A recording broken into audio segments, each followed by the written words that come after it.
You're sitting at your kitchen table, finishing a meal or catching up on some reading. It's time to move to the next task of the day. You push back your chair, begin to stand, and you feel it. That familiar tightness, that dull ache right at the center of the knee. Maybe it's the first thing you notice when you step out of bed in the morning. A stiffness that makes the short walk to the bathroom feel heavier than it should.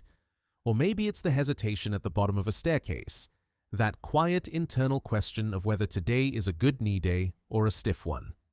This experience is more common than most people realize, and it comes with a particular kind of frustration, not just from the discomfort itself, but from the way it starts to quietly reshape how you move through your day. You turn down a walk, you take the elevator, or not because you're tired, but because you're anticipating that specific sensation. That anticipation is worth paying attention to, because it tells you something important about what's actually happening. When knee discomfort becomes a regular presence, it's easy to conclude that something is wearing out, that the joint has a limited number of miles left.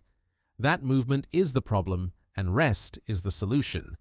But that framing, though completely understandable, often makes things harder over time, not easier. Most persistent knee discomfort isn't a sign that the joint is permanently damaged.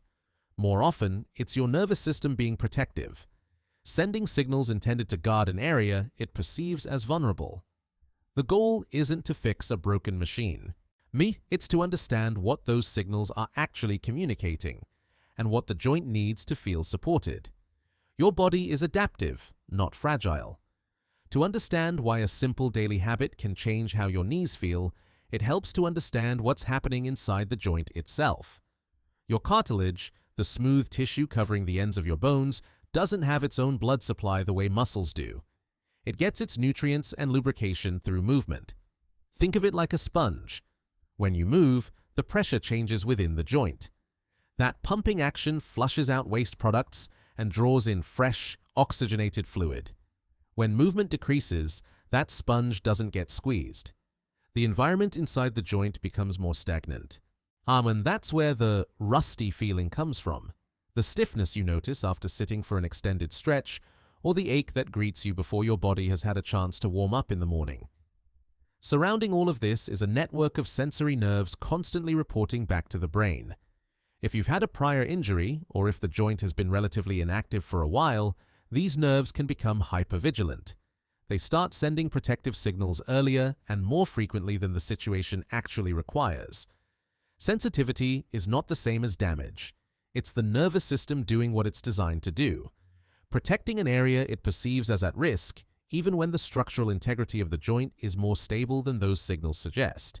Because those signals feel unpleasant, the instinctive response is to move less, and to rest the knee, to avoid the activities that seem to trigger discomfort. And for acute injuries, short-term rest makes sense. That's an appropriate protective response. But something else happens over time. A cycle that builds quietly without anyone intending it. Discomfort appears, movement decreases. The muscles surrounding the knee, the quadriceps at the front of the thigh, the hamstrings at the back, begin to weaken from reduced use. Those muscles act as the joint's shock absorbers. As they weaken, the knee absorbs more direct load during movement. With less muscular support and less of the fluid circulation that movement provides, the joint becomes stiffer and more sensitive, which leads back to more discomfort. And the cycle continues. This is the movement avoidance loop.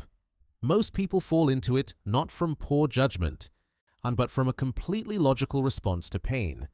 The problem is that it reinforces the very conditions that keep the knee uncomfortable. Here is what tends to surprise people when they first encounter it.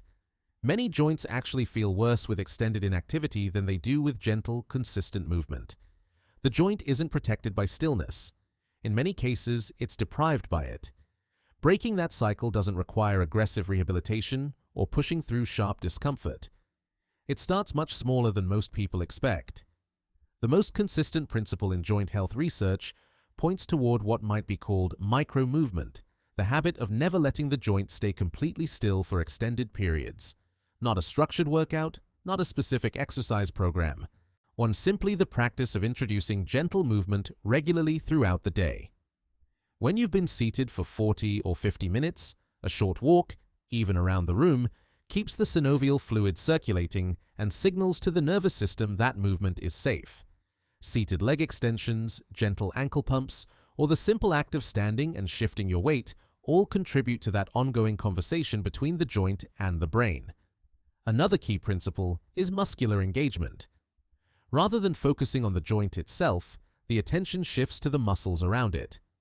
Learning to gently activate the thigh muscles before standing, rather than loading the knee abruptly, can reduce the initial stress on the joint and, over time, rebuild the muscular support that the knee depends on. The third principle is gradual progression. The joints adapt to the demands placed on them, but they need time to do so.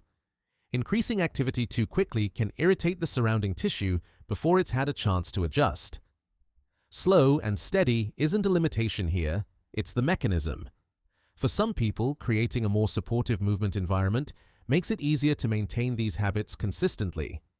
Compression sleeves, ergonomic seating that makes standing and sitting less abrupt, or footwear with better alignment support can all lower the volume of protective signals the nervous system is generating. They don't change the joint structurally, but when the brain feels more supported, it often allows for more comfortable movement. These tools assist the environment. The habit is still what does the work. It's worth acknowledging that knee discomfort isn't a single, uniform experience. Prior injuries, differences in joint structure, activity history, and overall health all shape how a knee responds, and how gradually it adapts to new patterns. Progress isn't always linear. Some days will feel more responsive than others. Sleep quality, general stress levels, and how much you've moved earlier in the day can all influence how sensitive the nervous system is on any given morning. That variability is normal, and it doesn't mean the habit isn't working. What you're building is a new baseline, and baselines shift slowly. In 3 weeks, you might notice that you stood up from a chair without that familiar hesitation, or that you walked further than usual before any stiffness appeared.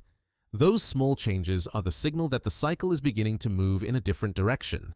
What if knee discomfort is persistent, worsening, or accompanied by swelling, instability, or pain following an injury? Speaking with a qualified physiotherapist or medical professional is a worthwhile step. General principles about joint habits are a starting point, not a substitute for individual assessment when your specific situation calls for it. The next time that stiffness appears as you stand from a chair, try to notice the thought that follows it. If the thought is, "My knees are wearing out," that's the avoidance cycle beginning. That's the nervous system interpreting a protective signal as permanent damage. A different thought is available. "My knee is asking for movement, not demanding rest, not warning you away from activity. Asking for the gentle, consistent circulation that joints are designed to receive." When your body is adaptive, your nervous system is always learning, always updating its model of what's safe. Small, steady habits, introduced gradually and maintained consistently, give it the evidence it needs to update that model toward comfort rather than protection. That's not a dramatic change.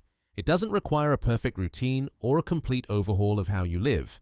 It just requires a different relationship with the joint, one built on understanding rather than avoidance.